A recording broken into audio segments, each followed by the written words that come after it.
নমস্কার, আমি তারক ঘোষ আর আপনারা দেখছেন ভয়েস 9 বাংলা। অনেকেই বলছেন অভিষেক ব্যানার্জিকে গ্রেপ্তার করা প্রয়োজন।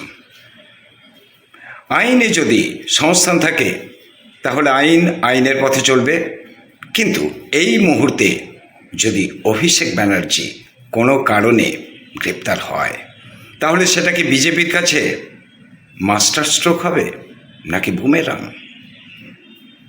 এটা কি তৃণমূলকে অক্সিজেন যোগাবে আর বিজেপির বিরুদ্ধে যাবে? দেখুন, অভিষেক ব্যানার্জির বিরুদ্ধে নানা ধরনের মামলা চলছে, সেগুলো বিভিন্ন কেন্দ্রীয় সংস্থা দেখছে। সেটা সম্পূর্ণ সেই সংস্থার দায়িত্ব, আইনের দায়িত্ব।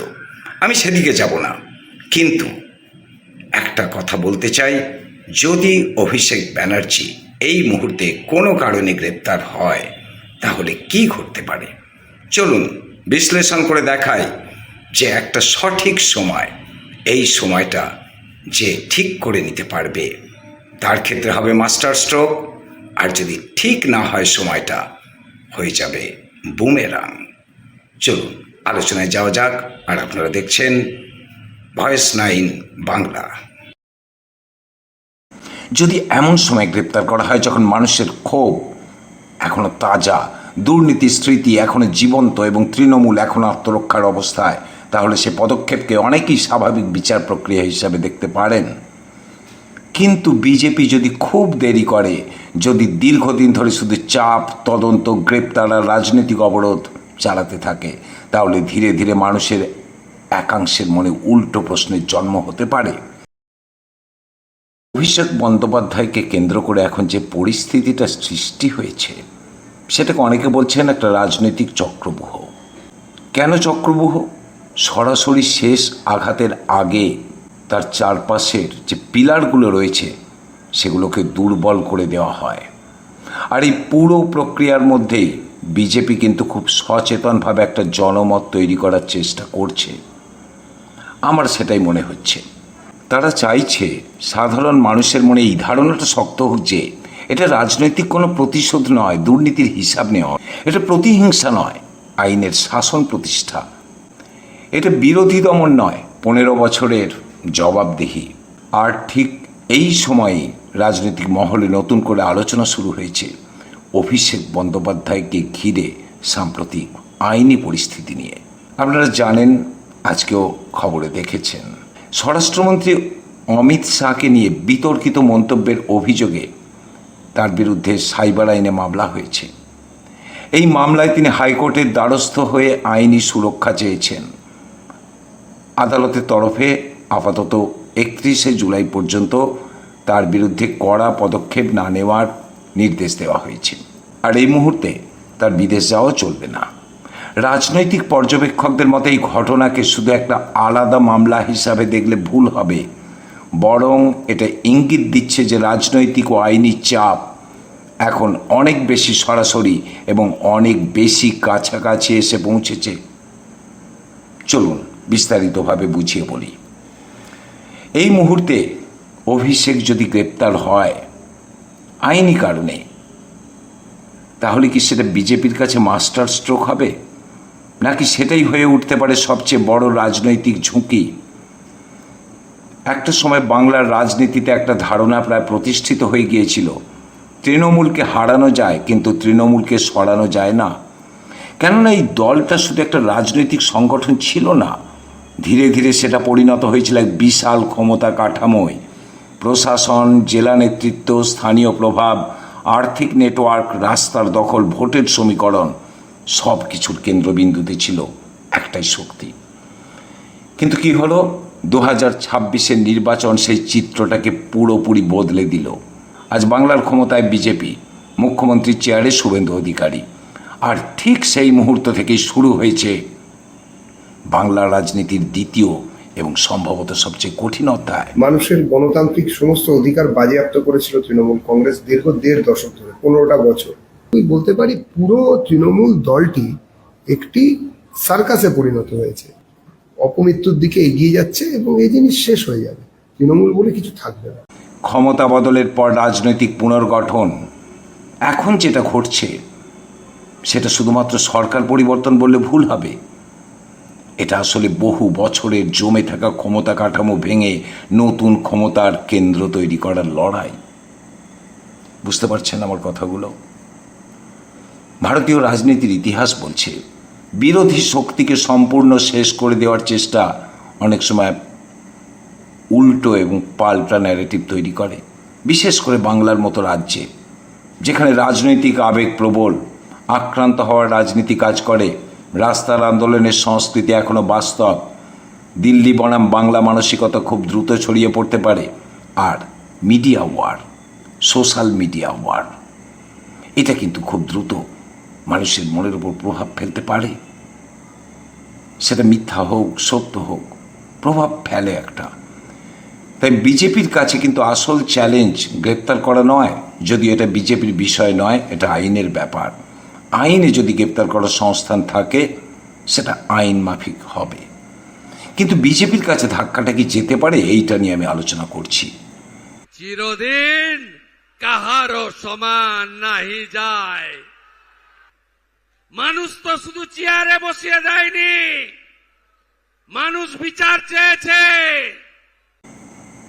তাহলে আসল চ্যালেঞ্জটা কি? আসল চ্যালেঞ্জটা হলো যদি কোনো কারণে গ্রেপ্তার হয় তাহলে জনমতের নিয়ন্ত্রণকে ধরে রাখা, সেটাই চ্যালেঞ্জ বিজেপির কাছে। একদিকে নতুন সরকার প্রশাসনের ভিত বদলাতে শুরু করেছে, পুরনো সিদ্ধান্ত খতিয়ে দেখা হচ্ছে, পুরনো মামলা একের পর এক তুলে আনা হচ্ছে, দুর্নীতির ফাইল খোলা হচ্ছে, নিয়োগ কেলেঙ্কারি থেকে আর্থিক অনিয়ম বহু পুরনো অভিযোগে তদন্ত এগোচ্ছে, নারীদের ওপর অত্যাচার, শিশুদের ওপর অত্যাচার, সব কিছুর ফাইল খোলা হচ্ছে একের পর এক। তৃণমূলের একের পর এক প্রভাবশালী নেতা গ্রেপ্তার হচ্ছেন, জিজ্ঞাসাবাদের মুখোমুখি হচ্ছেন, তাদের আর্থিক লেনদেন খতিয়ে দেখা হচ্ছে, সম্পত্তির হিসাব দেখা হচ্ছে, শুধু শহর কলকাতা নয়, গ্রাম বাংলাতেও। কিন্তু রাজনৈতিক পর্যবেক্ষকদের মতে আসল ঘটনাটা শুধু এই তদন্ত নয়, আসল ঘটনাটা হলো একটা সুসংগঠিত ধাপে ধাপে ঘিরে ফেলার কৌশল। বিশেষ করে অভিষেক বন্দ্যোপাধ্যায়কে কেন্দ্র করে এখন যে পরিস্থিতি তৈরি হচ্ছে, অনেকে তাকে রাজনৈতিক চক্রব্যূহ বলছেন, কেননা সরাসরি শেষ আঘাতের আগে তার চারপাশের স্তম্ভগুলোকে ক্রমশ দুর্বল করে ফেলার চেষ্টা। প্রথমে জেলা নেতৃত্বকে চাপে রাখা, তারপর আর্থিক নেটওয়ার্ককে আঘাত, তারপর ঘনিষ্ঠ মহলকে আলাদা করা, তারপর তদন্তের জাল আলো গুটিয়ে আনা। অর্থাৎ সরাসরি কেন্দ্রবিন্দুতে যাওয়ার আগে চারপাশের প্রতিরক্ষা ব্যবস্থাকে ভেঙে ফেলা। আর এই পুরো প্রক্রিয়ার মধ্যে বিজেপি কিন্তু খুব সচেতনভাবে একটা জনমত তৈরি করার চেষ্টা করছে। তারা চাইছে সাধারণ মানুষের মনে এই ধারণাটা শক্ত হোক, এটা রাজনৈতিক প্রতিশোধ নয়, দুর্নীতির হিসেব নেওয়া, এটা প্রতিহিংসা নয়, আইনের শাসন প্রতিষ্ঠা, এটা বিরোধী দমন নয়, 15 বছরের জবাবদিহি। কেননা বিজেপি খুব ভালো করেই জানে বাংলার রাজনীতিতে শুধু পদক্ষেপ নয়, পদক্ষেপের ব্যাখ্যাই শেষ পর্যন্ত সবচেয়ে বড় হয়ে দাঁড়ায়। কেননা এই রাজ্যে মানুষ শুধু গ্রেপ্তার দেখে না, মানুষ দেখে কেন গ্রেপ্তার হলো, কখন হলো, কিভাবে হলো, আর তার পিছনে রাজনৈতিক উদ্দেশ্য আছে কিনা। আর এইখানেই শুরু হয় সবচেয়ে সূক্ষ্ম এবং বিপজ্জনক রাজনৈতিক পর্ব।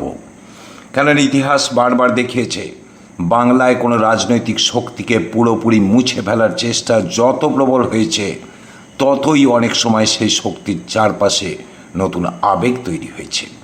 ক্ষমতাচ্যুত নেতারা অনেক সময় আরও বড় প্রতীকে পরিণত হয়েছেন, কোণঠাসা দল অনেক সময় আক্রান্ত শক্তি হিসাবে জনমানসে জায়গা করে নিয়েছে। আর ঠিক সেই মুহূর্ত থেকেই রাজনীতি কিন্তু শুধু ভোটের লড়াই থাকে না, সেটা আবেগের লড়াইয়ে বদলে যায়। তবে এতটা শুনে যারা ভাবছেন তৃণমূল কি তাহলে সত্যি ফিরে আসবে আবেগের রাজনীতি করে, একটা অন্য তাস খেলে, কিংবা একটা ন্যারেটিভ তৈরি করে, কিংবা মিডিয়া ওয়ার করে? না, সম্ভব নয়, অন্তত এই মুহূর্তে সম্ভব নয়। কেননা এই মুহূর্তের বাস্তবতাটা একটু আলাদা। বাংলার বড় অংশের মানুষ এখনও তৃণমূলের পাশে আবেগ নিয়ে দাঁড়িয়ে নেই। নিয়োগ দুর্নীতি, আর্থিক কেলেঙ্কারি, দীর্ঘদিনের ক্ষমতাকেন্দ্রিক রাজনীতি, এসব নিয়ে মানুষের ক্ষোভ এখনও পুরোপুরি মুছে যায়নি। ফলে আজ যদি হঠাৎ কোনো বড় কেউ নেতা নেত্রী গ্রেপ্তার হয়, তার বিরুদ্ধে সঙ্গে সঙ্গে বিশাল জনবিস্ফোরণ নাও দেখা যেতে পারে। আর এটাই বিজেপির জন্য সবচেয়ে গুরুত্বপূর্ণ রাজনৈতিক হিসেব। কেননা কোনো বড় নেতাকে গ্রেপ্তার করার সময় অনেক সময় গ্রেপ্তারের থেকেও বেশি গুরুত্বপূর্ণ হয়ে দাঁড়ায় টাইমিং। যদি এমন সময় গ্রেপ্তার করা হয় যখন মানুষের ক্ষোভ এখনো তাজা, দুর্নীতির স্মৃতি এখনো জীবন্ত এবং তৃণমূল এখনো আত্মরক্ষার অবস্থায়, তাহলে সে পদক্ষেপকে অনেকেই স্বাভাবিক বিচার প্রক্রিয়া হিসাবে দেখতে পারেন।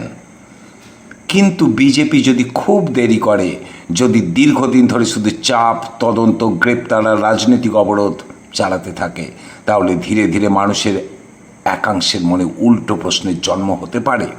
এটা কি বিচার নাকি শেষ করে দেওয়ার অভিযান? আর ঠিক সেই মুহূর্ত থেকে পাল্টা ন্যারেটিভ জন্ম নিতে শুরু করতে পারে। তাই রাজনৈতিক বিশ্লেষকদের মতে বিজেপির সামনে এখন সবচেয়ে গুরুত্বপূর্ণ প্রশ্নটা হলো গ্রেপ্তার করবে কি করবে না সেটা নয়, বরং প্রশ্ন হলো কখন করবে। কেননা খুব তাড়াতাড়ি করলে সেটা রাজনৈতিক প্রতিহিংসা বলে প্রচার হতে পারে, আর খুব দেরি করলে অভিযুক্তরাই নিজেদের আক্রান্ত রাজনৈতিক মুখ হিসাবে তুলে ধরার সুযোগ পেয়ে যেতে পারেন। তাহলে বিজেপির কাছে এটা শুধু আইনি সিদ্ধান্ত নয়, এটা সময়, জনমত, আবেগ এবং রাজনৈতিক মনস্তত্ত্বের সবচেয়ে জটিল খেলা। আর বাংলার রাজনীতি বারবার দেখিয়েছে শেষ চালটাই অনেক সময় পুরো খেলাটা ঘুরিয়ে দেয়। আপনারা কি মনে করেন, খেলাটা কি ঘুরে যেতে পারে, নাকি এটাই প্রকৃষ্ট সময়, কিংবা এখনো সেই সময়টা আসেনি? সেনাপতি কি তাহলে চক্রব্যূহে? আপনারা কি চান লিখুন কমেন্টে, আর দেখতে থাকুন ভয়েস 9 বাংলা। আমি তারক ঘোষ এতক্ষণ আপনাদের সঙ্গে ছিলাম। দেখা হবে পরের ভিডিওতে।